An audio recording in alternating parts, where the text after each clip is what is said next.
Live from Nashville, Tennessee, this is the Campfire Cafe on the Equestrian Legacy Radio Network.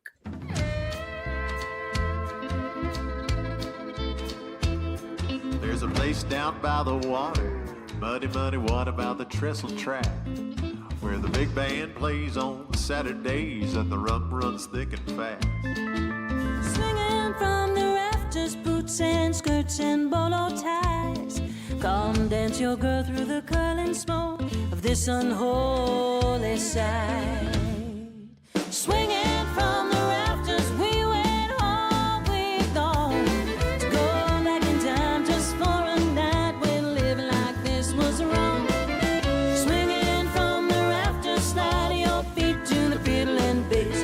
When you run into the sheriff, don't you whisper about this. Well, now Jimmy, he grows poppies in his field out back. Oh, but we don't talk about it, 'cause he's a dangerous cat.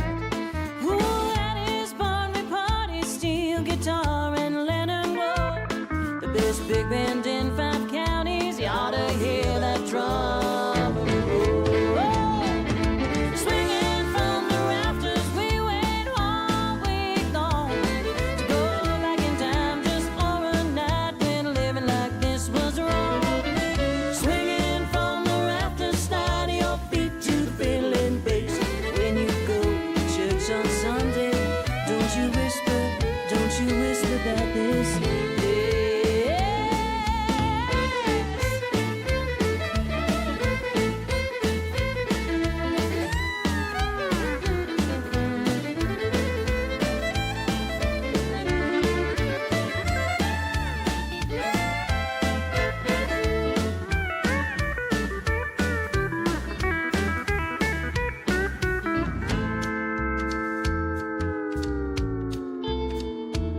But now everybody's welcome, but you best not take the chance, 'cause if Jimmy finds you sneaking around, he's gonna make you dance. You'll be swinging from the rafters. We wait all week long to go back in time just for a night when living like this was wrong.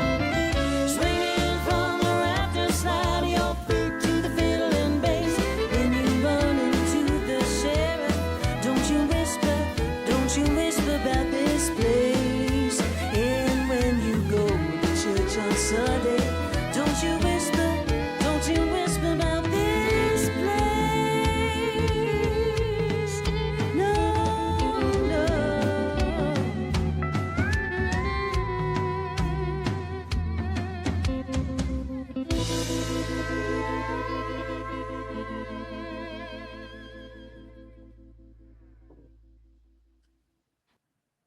Well, from Nashville, Tennessee, I'm your host, Gary Holt. Joining me is my lovely co-host, my wife, Mary Kaye. Hey, darling. Hello, love. How are you? I am awesome. That song just is so fun. It was a great way to start the show today. Our friends from Canada, the Yes. Western Swing Authority, a great way to start that show. And so how you doing? It's been a rainy, wet week here in Nashville, Has Tennessee. been. But Yeah. the sun peeks out every once in a while and evaporates the rain so that it's air you can wear, as I heard our weatherman describe the humidity of Nashville, Tennessee. We've had a little of that. Yes.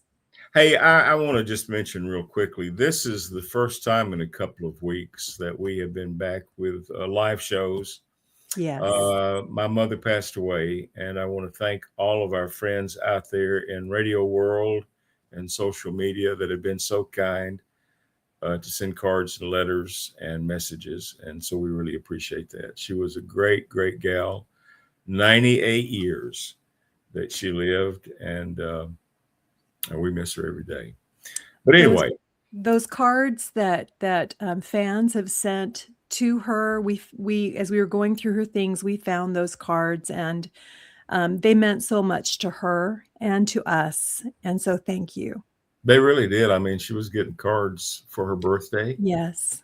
I had put out the message that her 98th birthday was coming up, and people had sent cards from all over the world, and it was just really heartfelt and Very thank you. touching. Yeah. But we're back to things kind of normal, and we're going to have a great show today. I mean, this is a great way to start, to come back. I agree. A little vacation. Completely agree. Who is the scoundrel that's joining us today? This scoundrel is a very talented scoundrel. And Lance Cowan, a great friend, and we truly are fans and friends to our guest today on Live from Nashville. Lance and I have been friends for over a decade. I can't remember how long it's been exactly, but just a great guy. So we're going to have great fun visiting with him. We're going to be sharing music from a brand new album, The Air That You Breathe, and talk about that. And he had a listening party this past week that we were at. So we'll talk about that as well. But we'll do all of that when we come back. Right now, we're going to listen to our good friend, Miss Shannon McCombs, with a message. Join us on Live from Nashville. Well, Dan of Dan and Shay love performing live, but Dan says that their true happy place is being in the studio, creating music, wherever that might be. 100%. That's our happy place, being in the studio, making music. And every time I say studio, I do the air quotes because it's like literally just a guest bedroom at my house that has no proper studio equipment, a little desk that's falling apart in my laptop. But yeah, we're rolling. We'll make a studio out of anything. Well, although Ashley McBride's current single is What If We Don't, there's another song on her album that is getting a lot of attention, and she's spending a lot of time explaining it. Real quick, creosote, Creosote. It's not creosote, and it's not Creole soul. Creosote, it is a black tar-like substance, sometimes referred to as pitch oil or black tar, and they dump it on the wood associated with building railroad ties, to prevent it from rotting, from dry rot or absorbing too much water and all of that. I wanted to cover that with you really quickly. Because when I say, no, honey, heaven smells like creosote, it's because we spent so much time playing on the railroad tracks, and there was specifically a bridge made out of railroad ties that we would get in it, on it, under it, and we would get creosote all over our clothes. It's impossible to get out of your clothes. That's it for this week. I'm Shannon McCombs with CDX Country News.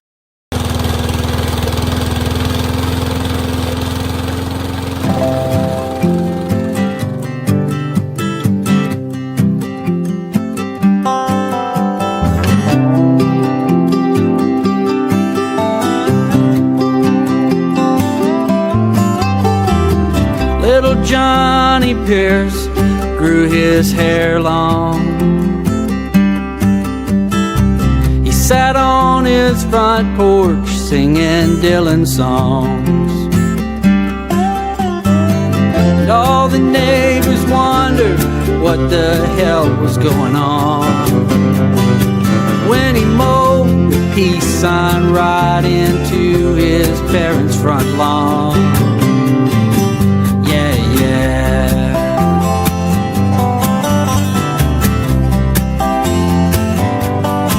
Well, his teacher, his preacher, his parents all concurred.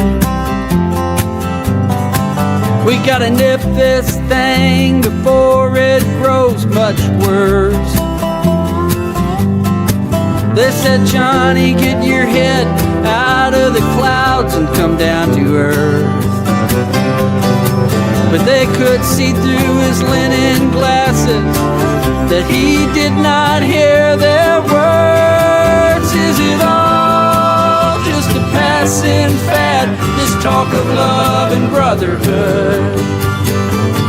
Oh, if it was as simple as that, wouldn't life be good? Yeah, yeah.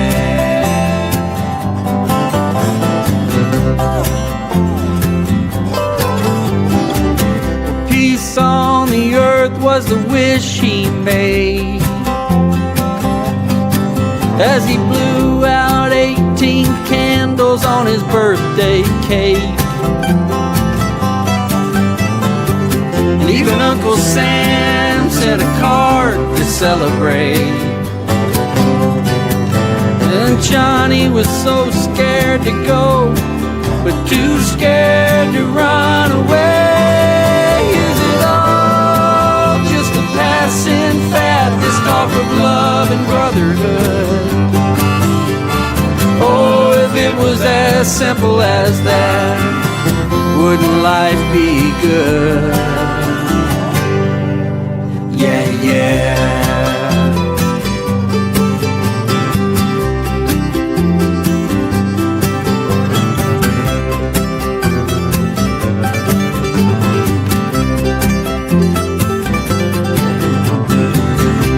Well, so many years have come and gone, and so many memories have passed along.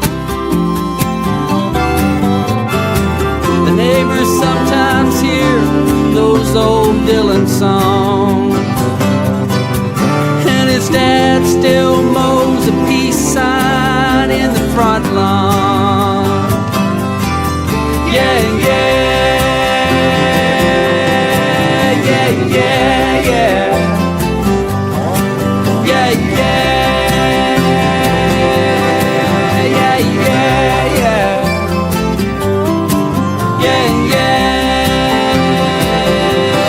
yeah, yeah, yeah.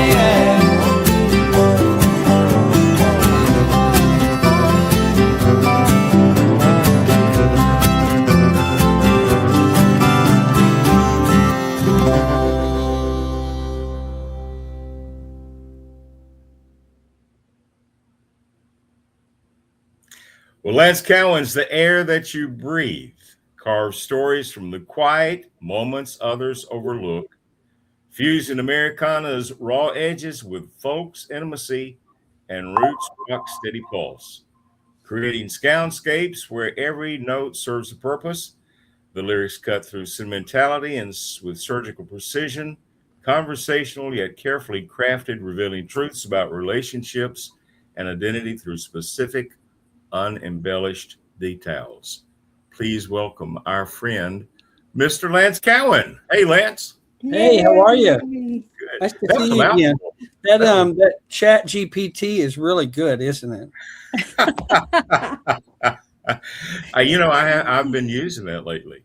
Have you really? And yeah, and it's kind of interesting that you mentioned that. So you never know where we're going to go on these conversations. I was watching NBC News this morning, and they were talking about chat and Google and one other one. I forgot what it was.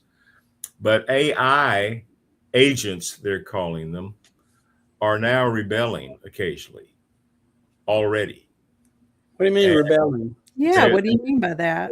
Well, if they make a mistake, they're hiding the mistake. If they tell you something that's not right, they may do it on purpose. Yeah. It's Well- like artificial intelligence that we see on what was that movie that what's his name was in? I'll be back. Oh, no, Terminator. Yeah, Terminator. Some of that AI is actually starting to happen already. That they're worried. Well, it's learning from mistakes too, I guess. It does. You know. It does. So when are you sure you're going to get the truth out of it? You know. You have to double check. Well, the Pope's come out saying we've got to. I saw that. I saw I that saw we that. had under a control. yeah. Yeah. He's right. We do need to get it under control. It's a scary thing. Of course, in the music community, we're all worried for obvious reasons. People not only sampling and stealing from better known writers and artists, but also people.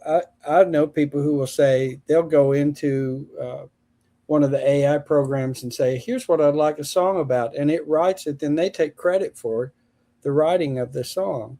Yeah. Yeah. When we were doing The Air That You Breathe, we started with 30 songs, and I ran all of them through AI and did production on all of them just because I wanted to figure out what kind of, we're trying to figure out Instrumentation. yeah, all that stuff. Yeah. and the feel and all that. But when we got in the studio, I had, Dan Dugmore and Dave Pomeroy and Brian Owens and Phil Madeira and Pat McGrath. And I'm not going to tell them how to play these songs. So we just sat down and I played it for them. And of course, Pat McGrath, who was our band leader, he had already done the sheets, our charts. Right.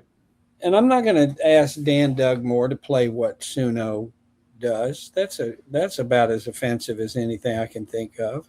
But it is a scary thing, and all the musicians that are going to lose work, especially on these spec demos, Yeah. because you can't afford to do specs on songs that aren't going to get recorded. So it's going to hurt them quite a bit.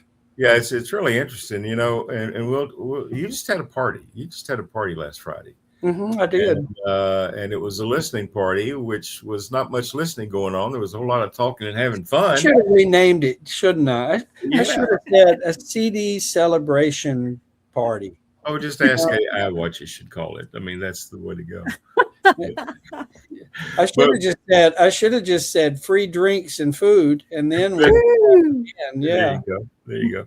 But anyway, I started to say Wood Newton was there, and Mary Kaye and Wood wrote together. That was her first writing with somebody in Nashville, was with Wood Newton. Oh yeah, they did a song. They did a song, and that was the end of it. That was 6 years ago. And so because we saw Wood the other day and we mentioned something about the song, he went back and he did an AI version of it that night and sent it to us. And it was like awesome. You know, I got a copy of that from you, and I've not had a chance to listen to it yet, but I'm sure it's fabulous. It was like amazing, One of my clients is Gary Nicholson, who is a songwriter that's written over 700 songs for other people, and he was the one that introduced me to Suno. He was telling me that he wrote a song with Jack Temchin. They're apparently really good friends, and Jack is in, I think, California. And Gary sent him the guitar vocal and called him up to tell him he had sent him the guitar vocal. And while he's on the phone, Gary hears this ding, and he looks down, and it's the fully produced version of the guitar vocal he just sent. That's how fast it turns it around. 20 seconds, you'll have a demo. Yeah. Well, you sent me a couple of Gary things. told me he didn't know any guitar player on the planet who could have played what the AI did. Unbelievable. Yeah. Well, you just have to watch it. I had somebody that sent me from Colorado. They sent me the best looking package. I think I've got that somewhere around here. Can you see that? Okay. Uh-huh. This is a CD package. It was the most beautifully packaged CD. That's pretty fancy package. Yeah. And it's all AI. The whole thing is AI. And I've got to get the guy on the show sometime so we talk about this. Is the music AI? The music's all AI. Everything is AI. That's just scary. It is scary. And we won't play the music anytime except when he's on the show that time when we talk about AI. I will have to say that with all of this AI, this is one of the reasons Gary and I love your music so much. There's something about it that feels so grounded and authentic. Thank you. And as we talk, are you bringing no, I'm making a circle here because we're going to have to develop more of an ear for that authenticity. And I think that I can hear it actually. I can hear it now. With AI that's visual, I can see it already, but I'm starting to get an ear for hearing it as well. Mm-hmm. And I think we're just going to develop into people who have to kind of develop an ear for that. Yeah. But that's what's really incredible about your music. And we have to, as a society, figure out some rules and guidelines. Mm-hmm. Like what qualifies for a Grammy? What qualifies for being played on the radio? What qualifies for being on our podcast? And it is a great tool for making reference vocals and reference tracks. But There is something about that authentic music with musicians that have spent a lifetime developing their skills. You have an incredible team on your albums, and this one too. And that really shines through. It's interesting though, when you talk about placing limits on it, I don't know how I feel about that. For example, 10 years ago, Joe Ely did a stack of guitar vocals. And in his latter days, he and his wife went through all of those, and he found 10 of those tracks that he would like to have strings on. So he sent these out to a producer friend of his. He used AI to put string tracks, and it's all AI.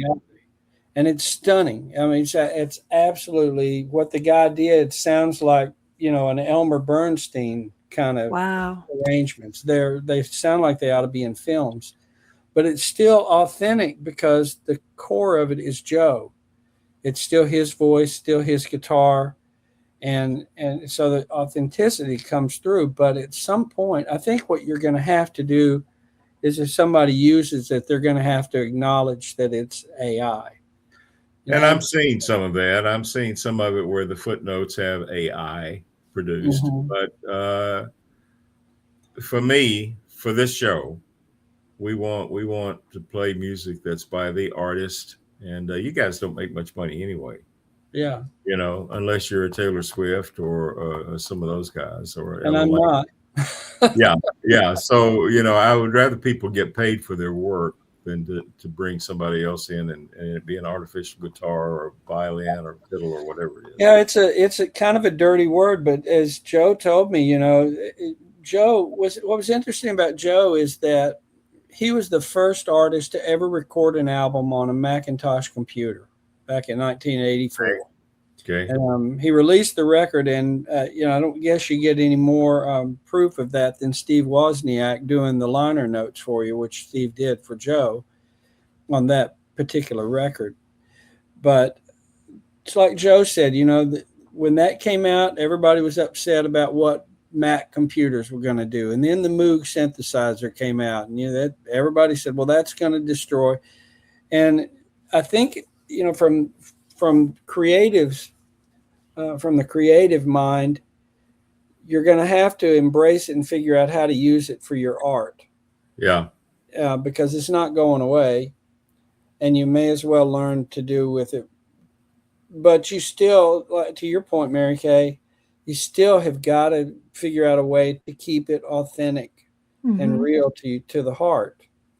But things are going to change dramatically in the next 5 years. Yeah. I don't think it's going to be 5 years. I don't think it's going to be 5 years. Well, when you watch a movie now, they're probably going to be using AI, especially on a lower budget film. Will be all AI strings. I'm sure they're using it already to write screenplays, and that's the scary thing. Is as you were saying earlier, what can you do with it to make sure it's truthful? If it's really authentic, and the news media is going to be really a challenge for us over the next few years because discerning it already is. It already is. Well, and remember when Forrest Gump came out and everybody was just shocked at seeing Forrest Gump what they with LBJ and Kennedy and all these guys. And everybody was kind of, you'll never know what's true anymore. Well, here we are. What's true? Do you know what's true? What? The air that you breathe. That's a good segue. And we are going to get to that song. What a pro. Right now. It's a great song. Who's on this song? Who wrote it? I wrote it with my friend Karen Leibsinger. And Karen I've known Karen for 30-something years. She's was a publicist. Now she does consulting, I think. But, we've talked about writing before, and we did try and write a little on Zoom, which I'm not really good at. But I went over to Karen's and sat down, and she has become one of my favorite co-writers ever. She's just got such great ideas. and she's got a way with words. And so anyway, when we first started together, she said she's really happy that I'm putting out records at my age, you know, and the reason is because there's so many of us my age that still have a creative knack and still have a dream about getting their voice out there and communicating with people. And I've noticed it a lot since I put out my first record, that there are a lot of us out there that still want to share music. And all of us have had one chapter career. And now that we're getting to a certain age, we're moving to a second chapter. And so when Karen was talking about that, you know, people who put their lives and their dreams on hold because they've got a family to feed. And this, as you mentioned earlier, you don't make a lot of money doing this. Right. So you got, you know, to feed your family. In my case, I went up to Toronto several years ago for Folk Alliance. And I played a show with Chip Taylor, who wrote Wild Thing and Angel of the Morning. Oh, yeah. Among others. And it's a great show. And even Peter Yarrow, my wife sat down, and Peter Yarrow was there for the Cox family that played right before us. And when Peter got ready to leave, my wife reached over and said, "You're not going anywhere." He made him sit there through our set. But anyway, I noticed that at that conference, there were, you know, I'm exaggerating, but 500 people that were trying to sell their CDs or get attention for their CDs. And I realized at the time that if I pursued that at that age, and I was probably 36, 37 at the time. Wow. I would never know my kids. I'd be gone all the time. Yeah. So I made a decision that PR was going to be my livelihood because I wanted to know my kids. Yeah. And I'd have been divorced if I'd done that as well. So anyway, we got the kids out of the house, but I didn't lose my dream of getting people to hear these songs. And so we started putting out records then. Now, unfortunately, times have changed for how people get their music. And it's a little harder now than it would have been 30 years ago. Right, right. But that doesn't matter. It's, you know, I want people to hear these songs. Well, it's just changed the way it's delivered, and the people still love the music, and so that's the important thing, I guess. And you know, if you can make a little money, that kind of helps, and you do what you got to do.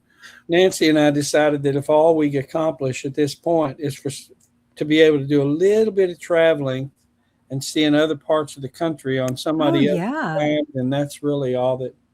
And for me, if I can play, and I'm sure you're like this, Mary Kaye, if I play and one person feels something about a song, it really is the reason you started doing this, is to communicate with people. And that makes it all worth it. It really does. Yeah. Well, let's take a listen to The Air That You Breathe. That's the title cut from the album. We'll come back and talk more with Lance Cowan today on Live from Nashville.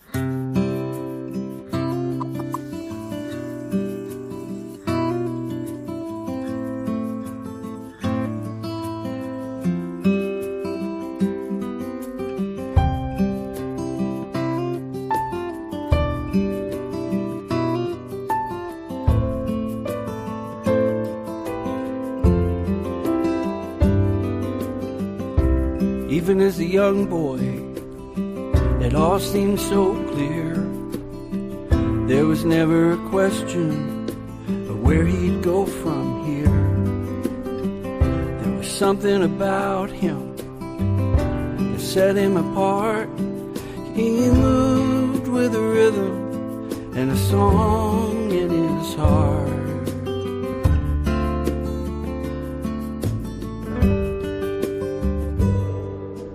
Played with the bands in high school, the hometown superstar.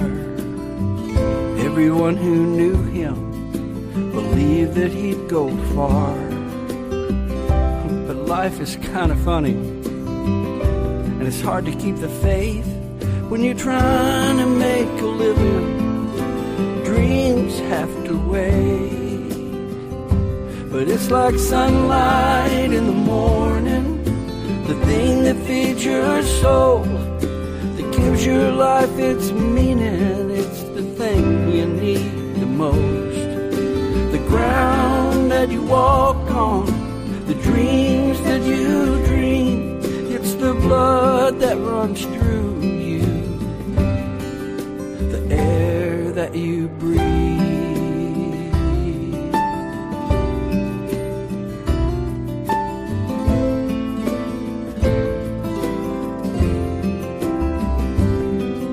The years disappear, but the passion remains, and the song in his heart always stayed the same.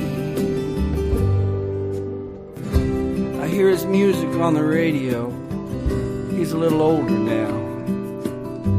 People come from miles around when he rolls into town.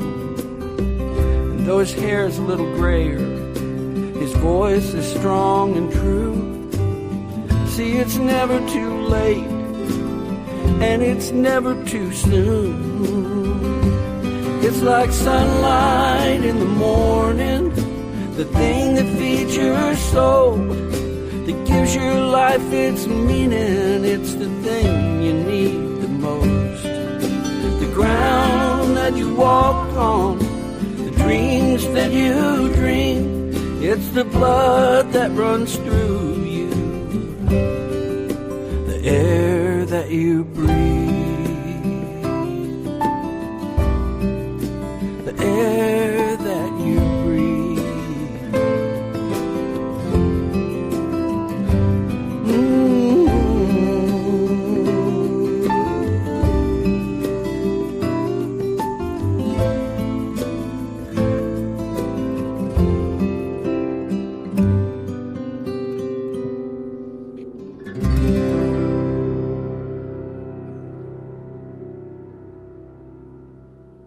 The Air That You Breathe, Mr. Lance Cowan. That's a great song. Thank you very much. Absolutely great song. This album has just been fun to go through and listen to the music and select songs for today's show. And I'm going to encourage people to go to Lance's website and pick up an album and do it that way. Don't buy it on Spotify and all this other crap. You make more money if you do. That's right. Just straight to the source and take this thing home, and you'll enjoy the whole album. And so that'll be great. Thanks. Thank you. So when we were at your party the other day, there were all kinds of people from the music industry, all kinds of people, entertainers and people that are producers and everything else. If you had not been in the PR business all these years, would you have known all these guys? You know, probably not. I mean, I guess I came to where I am in a backward kind of way. You know, I was talking to a guy earlier today, and, you know, Sam Bush played on this record because my first client I ever had was Newgrass Revival. Yeah, yeah. And of course, that opened doors to, I mean, it's hard to say where I would be if I had focused just on being a songwriter instead of a publicist. You know, in 30 years, I know a lot of songwriters who know a lot of people. So I don't know. I mean, this was kind of a broad stroke of people at the party the other day, you know, from booking agents to other songwriters. And so I don't know. I think God put you where you're supposed to be at the time you're supposed to be there. You know, when I look back, it's interesting you'd say that. When I look back, we have said many times, especially because these three records, or two of them, I'm expecting and hoping for the current one to do as well. But they were so well received that we have thought a couple of times, man, I wish we had done this 30 years ago, you know. But I have to look at it and say this was the time for these to be out. I can't look back with regret and say, man, we should have done this or that or that. Things seem to be working well right now for these records. And I think they're finding an audience. I know there's an audience out there. Yeah. It's, I'd like it to, as all of us would like to see it grow more and faster. But I just have to believe that now is when this was supposed to be time to Well, I think so. And I tell you, I knew you as a PR guy. That's how we first met. Mm-hmm. And actually, it was because you went to church with my brother, and I was looking for a contact for Michael Martin Murphey. Mm-hmm. And so you have just dealt with everybody in your career as a public relations guy, from the Kentucky Headhunters to Joe Ely to Michael Martin Murphy, and on and on and on. Mm-hmm. And you wouldn't be here today probably if it hadn't been for that. It probably would have been a different capacity, no doubt. Yeah. And you have sent me so many people over the years to be on my radio shows. But I want to say, I have never talked to my clients about my songwriting first. Yeah. I worked with Joe Ely for a good 25 or 30 years before he ever knew I had written a song. I never asked Michael Murphy to do anything for me with my songwriting because I feel kind of creepy about riding their coattails about this stuff. I always disliked people who would take their job in the music business and try and push their own agenda. Yeah. So I was a publicist, and that's what I did. I didn't, I think Steve Warner knew that I wrote songs, but he would say things like, well, let's write a song. But he was a big star, and I had not earned the place to write with him. Yeah. And so I never pursued that, which is why it's been kind of wonderful right now with the response I've gotten for these songs, is because I feel like that the amount of press that I've gotten, the songs have done it on their own. Right. They're not, they're not riding on whether Joe Ely liked them or not, or whether Michael Murphy endorsed them, or they're not. Now, having said that, I realized that I wouldn't have had Sam Bush on this record if I hadn't worked with him. Yeah, certainly not at the capacity that he's there. I don't think we wouldn't have been friends, but I know that the way I met him was a different way. Right.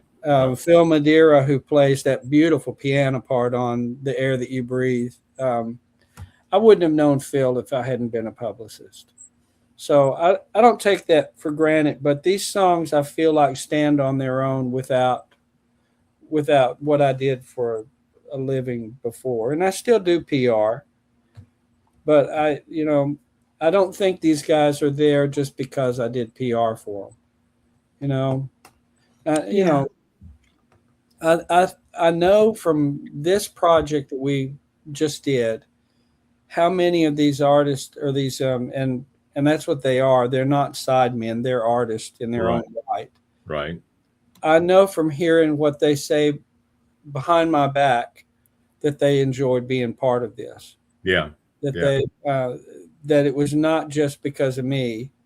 It's because the songs lend themselves to their creative energy and their input.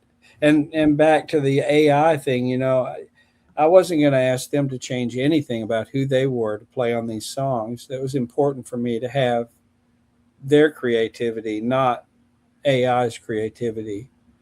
And I think that the fact that they liked the songs on their own merit made them more creative, gave us a better product than we would have gotten.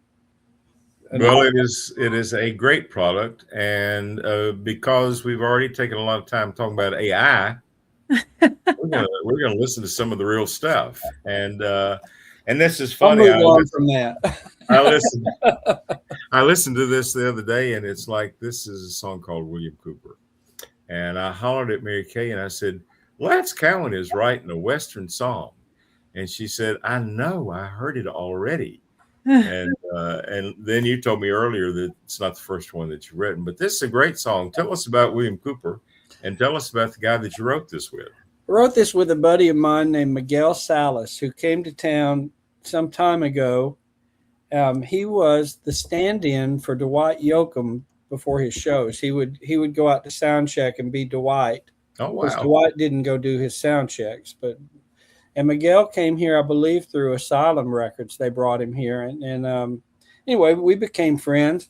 And he came over one day to write, and I said, let's just see where this takes us with the name William Cooper Smith. And so it starts as his name was William Cooper Smith, and obviously he's got to be from Fort Smith, Arkansas. And what do you do in Fort Smith, Arkansas in the old days? Well, you got to be an outlaw or a sheriff making your right. So he became a Texas marshal, and we just, it just started with the first line, and we let the song write itself, and that's where it took us. That's amazing. Well, it's a great song. Let's take a listen to William Cooper Smith. Come back and talk more with Lance Cowan today on Live from Nashville. Thanks.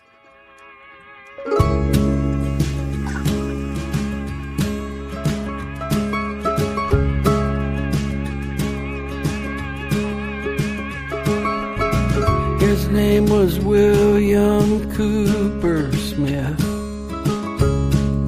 from Fort Smith, Arkansas. He rode the Wild West Texas hills, the right hand of the law. Well, Willie was an honest man. He lived his life alone. He wore a silver star with pride. He was faithful to a code. Well, the road is long and winding, from the cradle to the grave. When the good Lord finally calls you, all you take is your name. Well, Marshal William Cooper Smith was justice through and through. Jury, judge, and hangman, he was graveside preacher too. He tried to walk a righteous path while dispensing peace, dispatching crooks and ne'er-do-wells, and murderers and thieves. Well, the road is long and winding, from the cradle to the grave. When the good Lord finally calls you, all you take is your name.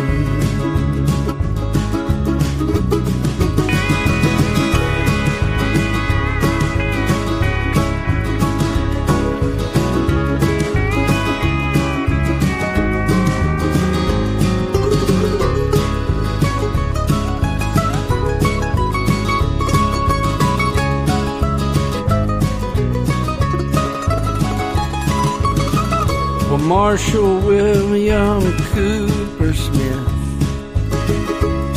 went crazy playing God. So much blood had soiled his name, and he feared that his soul was lost. So one night beneath the Texas stars,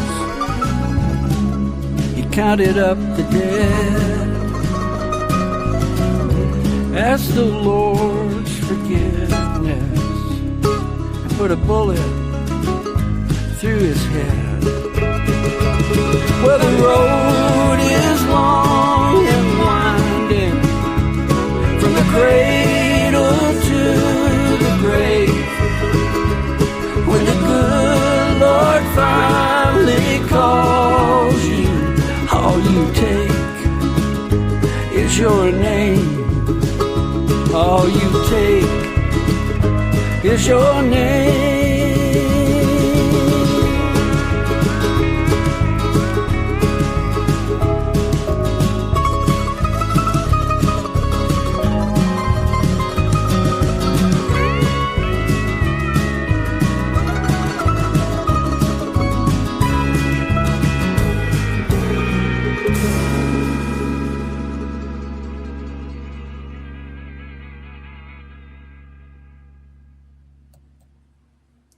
I love the production on that. There's so many cool elements, Lance. Yeah, there are. Wow.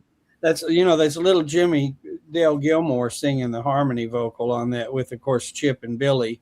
But you can hear his it's pretty distinctive. His voice is really, and of course Sam Bush playing against Dan Dugmore there. Wow. Pretty crazy. I love it. I feel like everything about that song was a blessing to me. So, Ain't life grand? it can be. It can be. It can be. Gosh, you gotta, when you sit back and you listen to this album and you see the people that are involved in it, you saw the people that were at your party the other day. It's got to be just so gratifying. Yeah, humbling. Yeah. That party was, I was kind of worried about it about noon that day. My wife Nancy had worked like crazy getting things together for that. My executive producer of this record had flown in from Boston.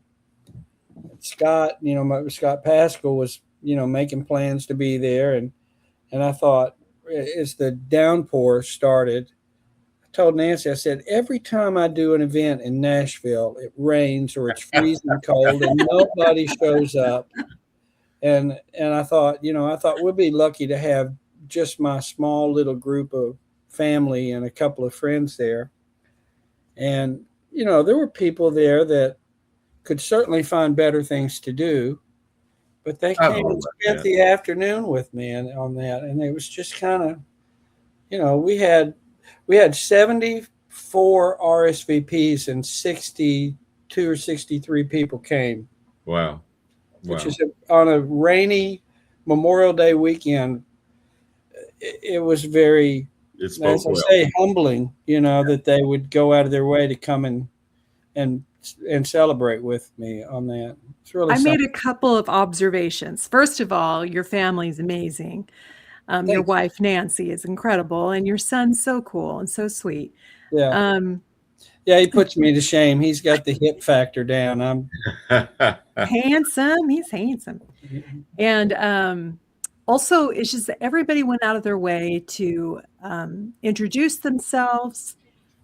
People were as warm and as welcoming and as genuine as you and Nancy are. And the other thing I noticed, it was so special having the party at the Sound Emporium, which is it's an iconic recording studio.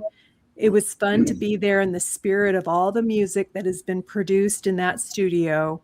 Right on Music Row. Right on. Yeah. It was just such a great, so many things orchestrated together to make that special. And people were just happy to get together. And that is the essence of what's best about Nashville, honestly. Yeah. But it also speaks so well of the people that are in your life, of you and your abilities. And you attract what you are.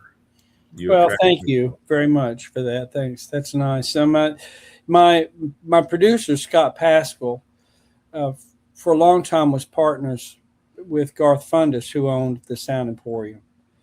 And so Scott managed it for years. That's actually how I met Scott, was when he managed it and I was working with Newgrass Revival. I think he came after Newgrass broke up, but certainly through Sam Bush because Sam was recording over there when I worked with Sam on his solo projects, and I would go over and hang out at the studio with him. But you're right to think, you know, I'm in the same studio that amazing hits came out of that. Yeah. You know, Well, for our listening audience, I saw "Oh Brother, Where Art Thou" music was produced there, at least part of it there at the Sound Emporium. There were just hit after hit. Walk Away Joe with Don Henley was produced in that. Keith Whitley's, all of those great Keith Whitley records, Bluegrass Revival records were all made there. Trisha Yearwood. It's just, the list goes on and on. When Sam was in recording on my tracks, Jesse Wells was recording in the next room.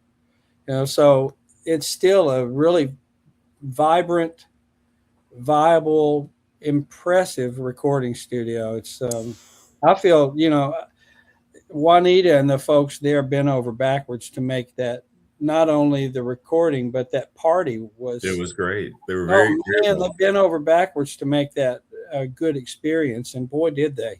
Yeah. They're, you know, aces. Yeah, yeah. I'm going to get to some more music real quick. We are starting to run our time a little bit long, and I always say AI stuff. I mean, we just burn that AI up stuff. This is called The Road. Tell us about The Road. It's a song I wrote with my friend Terry Clayton that, again, started. I like songs that reveal themselves as you're writing them. And it started out with the image of a guy trying to figure out how he's going to pay his bills and sweating as he's laying in bed and getting up and going outside to figure out, what can I do? Yeah. It's a stark portrayal of a guy who's just trying to figure out how he can support his family when there aren't any jobs to be had. And I think it's pretty relevant for where we are right now. Yeah. You know, poverty makes people do things that they would never do. You know, they would never think about robbing somebody. But when you're faced with that situation of not having a way to make ends meet, you do some desperate things. And that's what this song is about. Well, let's take a listen to that. You are listening to Live from Nashville, heard around the world on iHeartRadio, Apple Podcast, most streaming platforms, and now on YouTube. Just search for Equestrian Legacy Radio. We'll be right back with Mr. Lance Cowan.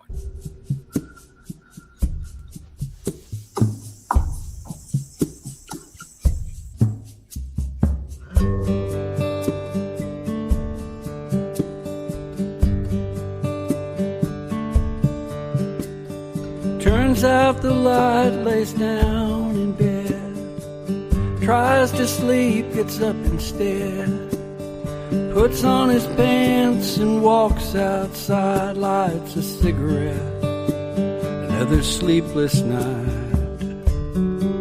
Never felt so alone, staring down that road.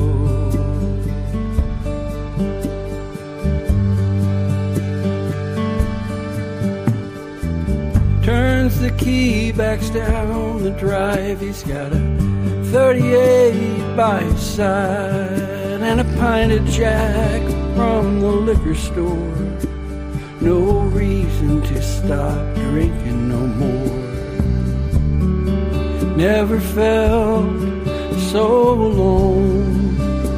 He pulls out on that road.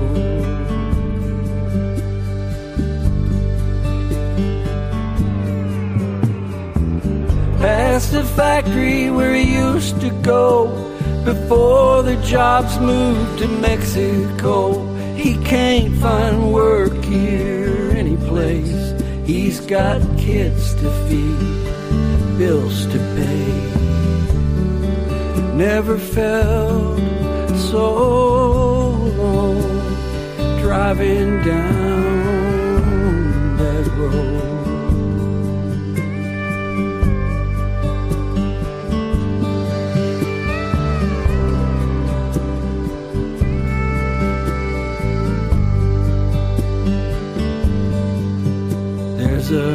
minute marked by the interstate.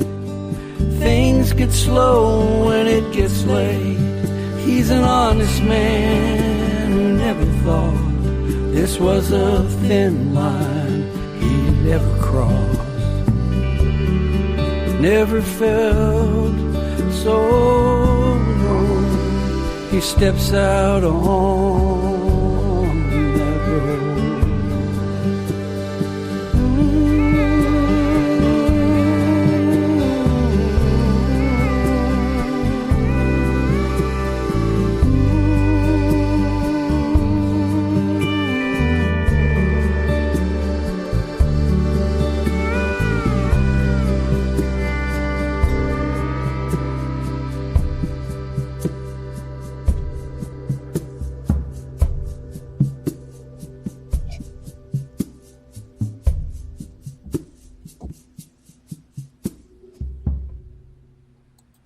Lance Cowan, The Road. Lance, I got to tell you, I love the first two albums. Thank you. This is the best. This is the best yet. Well, that's what I was hoping you were going to say at that. I thought you were going to come back and say, but this one, I don't know. I'm telling you what, there's such a diversity of the songs on the album. Yeah. As you go through and you listen to it. And Yep, that one made me cry. So pretty. Thank you. Sad, isn't it? It It's a is. sad little ditty, and I think it's true for a lot of people. You know, I was telling somebody earlier. I read an interview with Paul Simon years ago, and I'm sure you work the same way, Mary Kaye. Songwriters are supposed to be reporters, reporting about what's going on in their world around them, and you have to be. If you're a reporter, you are truthful about what you're reporting. And even if you're making something up, it has to have that core of truth in it of what's happening. And The Road, I think the painting the desperation out that somebody feels was important. yeah. You know, that somebody that you could feel that even if you've never been through that yourself. And hopefully a lot of people haven't been through it, but I know there are a lot that have. So we're just trying to be honest with the story. Powerful and moving. Thank you. And moving. So I want to talk about Patio Records and Terry. How about that guy? Tell us about this fellow. He's I mean, something I had else, so isn't he? much fun visiting with him. He is something else. He's Terry's wife passed away many years ago, and one of the last things she told him that she would like is that any money that was given to in her memory, she wanted it to go toward building gardens at hospitals for people who are suffering for cancer, to give them a place to go out and meditate and get fresh air and maybe even forget what they're going through. So Terry has made it his life's goal to build these healing gardens at hospitals. I'm not sure how many he's built now, 7 or 8 in the Northeast, in Toronto, in Canada. But he uses the records that he's produced to raise money for through fundraisers. And they build these beautiful gardens at hospitals. And I could not believe that I like being associated with something that's doing good. Yeah. And Terry is, among the sweeter people I've ever met in my life. He called me because he was going to fly me up to Boston, for a benefit, along with me and Irene Kelly and Ancy McLean. And after we tidied up, the date and confirmed that I was going to be able to be there, he said, "So what have you been doing lately?" And I said, "Well, I'm just getting the funding together, all my financing together for this next project." And there was a pause, and Terry said, "I'd like to help you with that." So, yeah, it was just, and so we're partners now. Yeah. And he has just been the most amazing partner I could ever ask for. He's just, as good-hearted a person as I've ever met in my life. Well, really, he's a nice guy. I mean, I thoroughly enjoyed visiting with him. yeah, And it's been over 3 decades since his wife passed away, yeah, which is absolutely amazing that she has continued to have such an influence on his life. yeah. When he was speaking at your party the other night, tears welled up in his eyes as he was talking about it. Yeah, yeah. He's a guy who wears his heart on his sleeve. Yeah, And there's nothing wrong with that at all. No. He was a little bit, I've got to tell you, he seemed a little bit embarrassed that he did that. And I'm like, Oh, people want to see honesty, they absolutely. and there's nothing more honest than Terry Egan. yeah. He was in the company of artists. We all appreciated that. Yeah. I love the way he introduced himself to people. He had that really cool Eastern Boston accent. Yeah, it's It was pretty so Boston. adorable. Pretty thick Boston. And he would say, "Oh, I'm just ordinary guy Terry." Yeah. That's how I'm ordinary guy Terry. Yeah, he is. There's no pretension about him. He is who you see. He pretends to be. There is who he is. He is that guy. No, there's no pretending. That's who he is. That's who he is. That's who he is. He stayed with us the last couple of times he's been in Nashville, and we just thoroughly enjoy being with the guy. Just a wonderful guy. Well, I wanted to mention him and Patio Records and Thank his you for that. involvement That is the most important thing that this record hopefully will accomplish, is helping him raise money for that. Well, which leads us into another song, Pieces of Love. Yeah. Tell us about Pieces of Love. And I think maybe Lance Cowan wrote that song all by I wrote himself. that one last summer by myself. I got in Scott and I started talking about this record probably about a year ago, that I needed to start planning for the next record, and I wrote that song, and I don't know, it's just I really love the idea that somebody can go through a bad relationship and they feel just in pieces, everywhere, and what they have, and when a relationship falls apart, the song is encouraging the person he's talking to remember the good points, pick up the pieces of love, because that's all that matters, is the good stuff is all that matters. Don't focus on the bad. Don't let it ruin your life. Yeah. And that's kind of what this song is about. But it kind of, it just started itself and ended itself. Again, I love songs that write themselves. I know I said that earlier, but those are my favorite songs. Well, this is Pieces of Love. It is from The Air That You Breathe. And that's Little Sammy Bush playing on this one, too. Okay, Little Sammy on there. So take a listen. We'll be right back. Okay.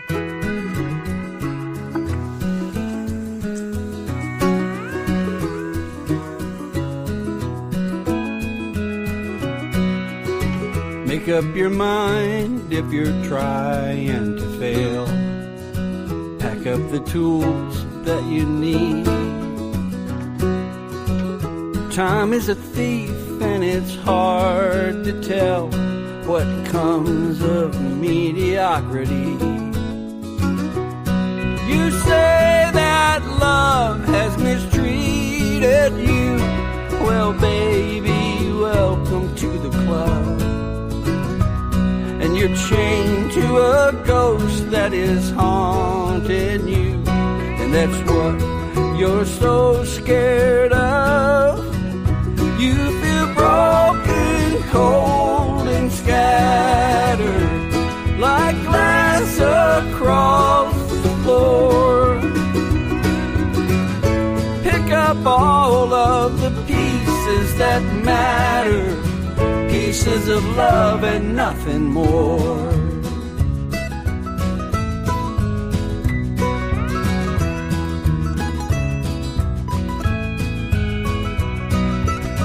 If you could do anything at all, would you do the best that you can? To lose that past that you carry around like a suitcase in your hand. I'm not your judge, and I'm not trying to change your mind. I'm just trying to be a friend. And I pray your damaged heart has not left you blind to the hope that lies within. You feel broken, cold, and scattered like glass across the floor. Pick up all of the pieces that matter, pieces of love and nothing more.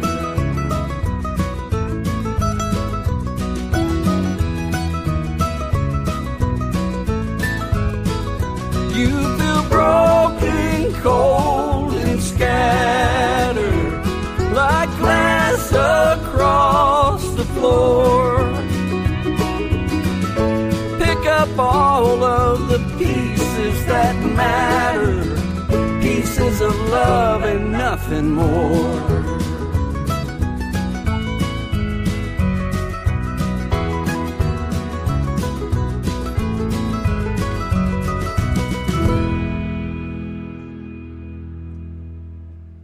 Pieces of love, Mr. Yeah, you know, and I should give props to Chip Davis and Billy Davis because their harmonies on this record are absolutely stunning to me. I know that Mary Kaye has done some work with those guys, but I grew up listening to mostly West Coast California country stuff like the Eagles and Jackson Brown. And boy, do they get what you're trying to get. You know, I love working with Chip and Billy. Just amazing guys. So anyway, just had to throw that in there. Yeah, I agree. They're amazing, and they can work so quickly. I know it. With such perfect blend in their voices. Yeah, they're Mary Kaye's- very amazing. Mary Kaye's loved working with them on. And they're amazing musicians too.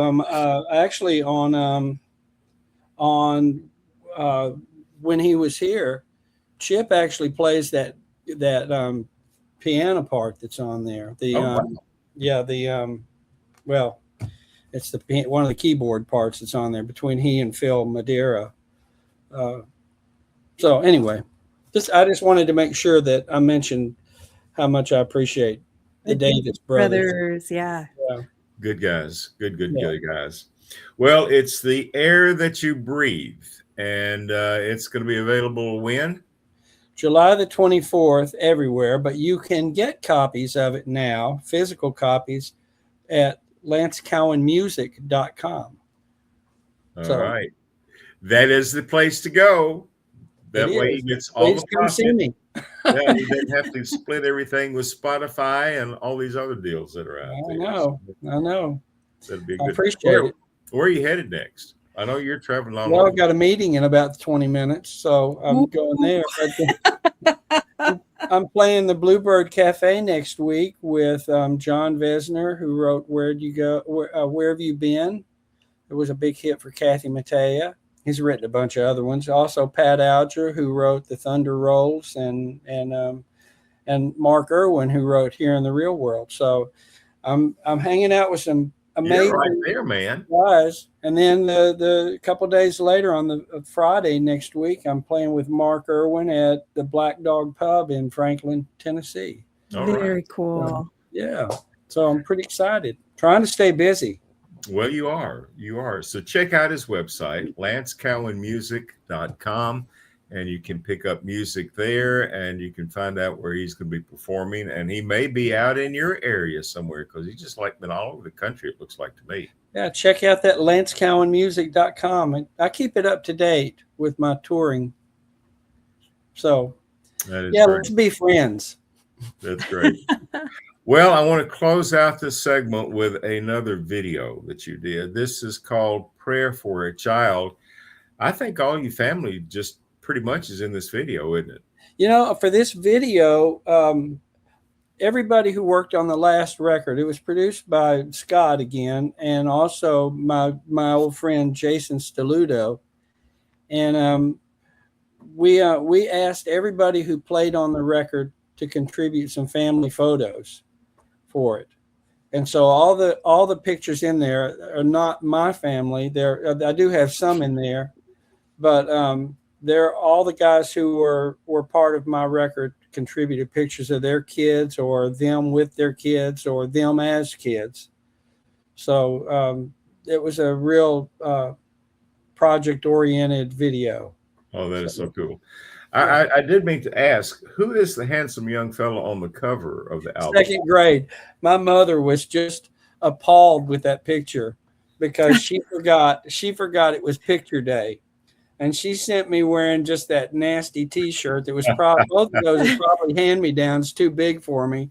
And that was that Argyle sweater or whatever, just scratchy, you know. But she saw that picture and it just upset her so much, you know. I just forgot it was picture day. Well, it's a great picture. I mean, the covers for all three of the albums are absolutely great. So it's, you know, you get family photos like that and it saves you a lot of money on graphic design. There you go.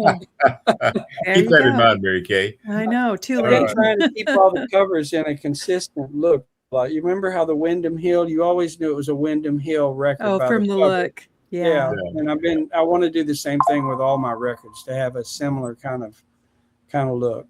Anyway, they are all great, and the air that you breathe is great. Lance Cowan, you have been so much fun to visit with. Come back, my friend. Okay, thank you. I appreciate your help on this. Thanks. Good to see you guys. Good to see you. Right. This Bye. is Prayer for a Child. We'll be back in just a moment on Live from Nashville.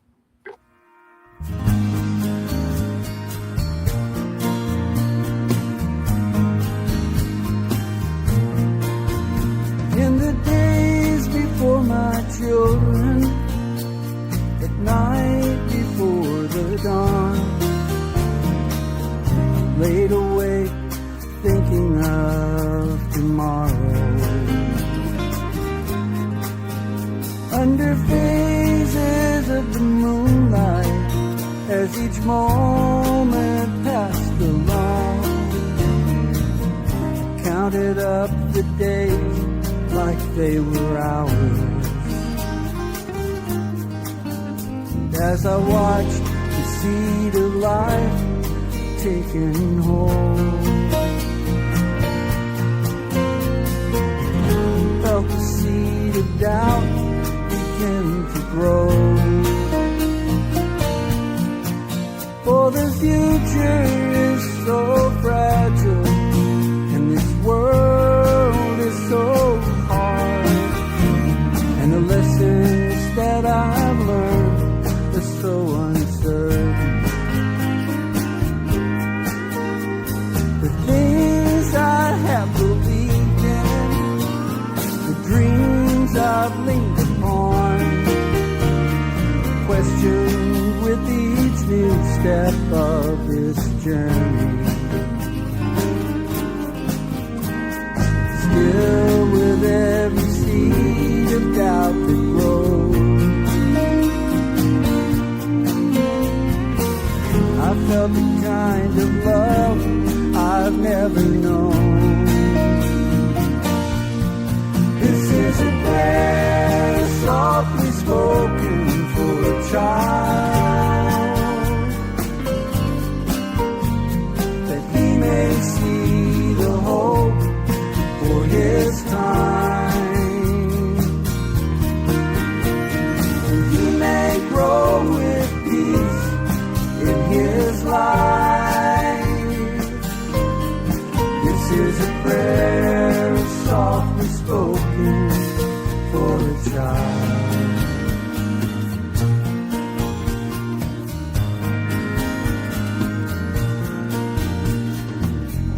I long to be a father, even when I was still young, but I guess I never dreamed this day would come. So I strengthen my commitment for this life I've taken on. God help me as I lead him down this road. May I teach the right steps to take,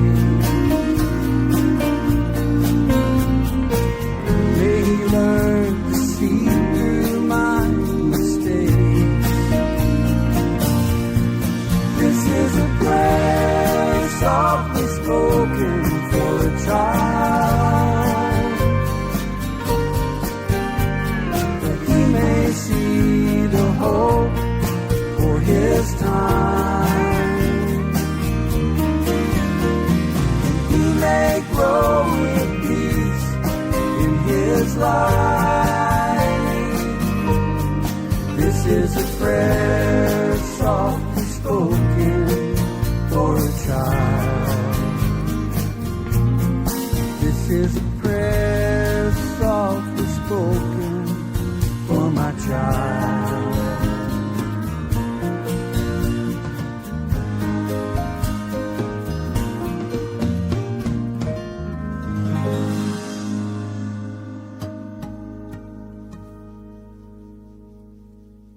Lance Cowan, Prayer for a Child. Great, great song. Prayer for a Child, Mr. Lance Cowan. Well, Mary Kaye, we need to Gary thank our Holt. sponsors. We need to thank our sponsors. Oh, we do. We're so grateful for them. Yeah, we want to thank all of our sponsors that you'll find on our website at equestrianlegacy.net. And those are the sponsors you'll find in the general store, in the Legacy Select Horse Campgrounds and Guest Ranches, and east of Santa Fe. And you'll find all of those sponsors on our website at equestrianlegacy.net. We are very grateful for our sponsors. Really helps. Really helps. What do you think about this show? I just felt like we had a great conversation with a good friend, and it was just fun to hear the music and really talk about the music business, huh? You know? And Yeah, some of this the AI thing concerns. is really, I mean, we probably spent more time on it than I intended to on AI. It's interesting, and I think that especially with this show live from Nashville, it's important for our listening audience to know really kind of what's happening in Nashville with the advent and the progression of AI. So I Yeah. thought it was a good conversation. Yeah, yeah. Well, it's kind of an important conversation Important, because yes. AI is going to take a bigger place in everybody's life. Yeah, and it was very helpful to me to hear Lance's insights into utilizing AI instead of, just completely shunning it. I thought that was a good point. Yeah, I think so. Well, it was kind of cool when Wood Newton sent me the song that the two of you wrote, and he had used Suno and put that together, and it's, dang, that's a good song. I'm looking forward to you recording that thing. Thanks. Yeah, without any AI in it. But anyway, well, it was fun talking with Lance, and we look forward to having you all join us again for the Campfire Cafe that'll be coming up later this week, and then Saddle Up America. We've got great guests, great conversation. We really do. It's a good great lineup. music. Yeah, Gary McMahon is going to be joining us. And Hooray! So good. Gary has written so many great songs, and that old Double Diamond Oh has. my gosh. And I listened to him the other day. Over 300 people have recorded. Oh my that gosh. song. Well, it's an incredible song, and he's such a great artist and really fun conversationalist. It's going to be a great interview. It's going to be a lot of fun. There will And our Saddle Up America with Larry McMillan. That's going to be amazing too. So we've got a great lineup of shows this week. We are. We're going to have a good time. So anyway, we're going to wrap things up today. Thank you all for joining us wherever you are in the world. And by the way, we'd love to hear from you. So just reach out and let us hear from you if you'd like. But just to remind folks, you can find all of our shows on Apple Podcast, Spotify, iHeartRadio, most streaming platforms. And now, because of Mary Kaye, find us. You can find us on YouTube as well. Just search for Equestrian Legacy Radio, and you can find all of those shows on our website at equestrianlegacy.net as well. We are going to close this show today with a great song from a couple of friends of ours from Canada, Miss Tia McGrath. Tommy had a little issue that happened this week and has been in the hospital, so we hope he's home and everything is doing well for him. But Tommy Parham, Tia's husband, and so always great to visit with them. We're going to close this out with this song, this video, Let 'Em See You Strong. Thanks for joining us.